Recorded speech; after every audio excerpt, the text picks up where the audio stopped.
Welcome to PVS Guru channel. మనం ఈ వీడియోలో chapter 7 classification of elements the periodic table గురించి ఇంట్రడక్షన్ నేర్చుకుందాం.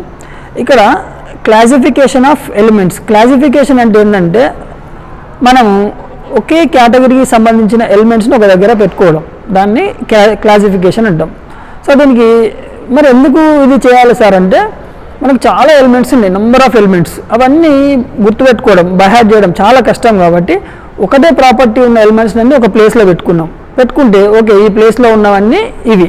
అంటే మీకు బెటర్ ఎగ్జాంపుల్ ఏంటంటే లైబ్రరీలో మనము బుక్స్ వెతికితే మనకి ఏం చేస్తారు, ఇట్లా ర్యాక్స్ పెడతారు, ఇట్లా ర్యాక్స్ ఉంటాయి. సో ఈ ర్యాక్స్లలో దీనికి ఇక్కడ నేమ్ ప్లేట్ ఇస్తారు, మ్యాథ్స్ అని పెట్టారనుకోండి. సో మీకు అర్థమవుతుంది ఈ ర్యాక్లో ఉన్నవన్నీ మ్యాథ్స్ బుక్స్. ఇక్కడ సైన్స్ అని పెట్టారనుకోండి, ఈ ర్యాక్లో ఉన్నవన్నీ సైన్స్ బుక్స్. అట్లనే 10th క్లాస్ సైన్స్ అన్నాం అనుకోండి, 10th క్లాస్ మ్యాథ్స్ అన్నాం అనుకోండి. సో ఈ ర్యాక్కి వెళ్తే 10th క్లాస్ మ్యాథ్స్ బుక్స్ అన్నీ దొరుకుతాయి, డిఫరెంట్ ఆథర్స్ అవన్నీ. ఇక్కడ 10th క్లాస్ సైన్స్ అంటే, సో దీన్నే మనం క్లాసిఫికేషన్ అంటాం.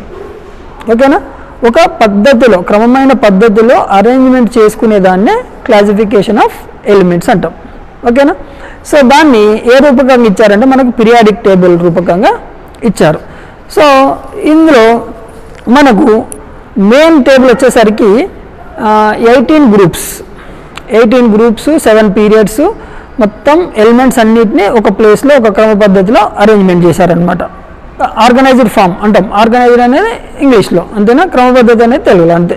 సో ఆర్గనైజ్డ్ ఫామ్లో మనకు దీన్ని ఒక పద్ధతి ప్రకారం అరేంజ్మెంట్ చేసిండ్రు. సో అవి మనము ముందు ఫ్యూచర్ వీడియోలో మనం నేర్చుకుందాం. ఓకే? సో మీకు ఫ్యూచర్ వీడియోస్ కావాలంటే మీరు ఏం చేయండి, ఈ ఛానల్ని సబ్స్క్రైబ్ చేసుకోండి, మీకు బెల్ ఐకాన్ నొక్కండి, మీకు అన్ని వీడియోలు వస్తాయి. మీకు ఏమైనా కావాలంటే కూడా కామెంట్ బాక్స్లో కామెంట్ చేయండి, మీకు ఆ వీడియోను పంపిస్తాను. Okay, thank you.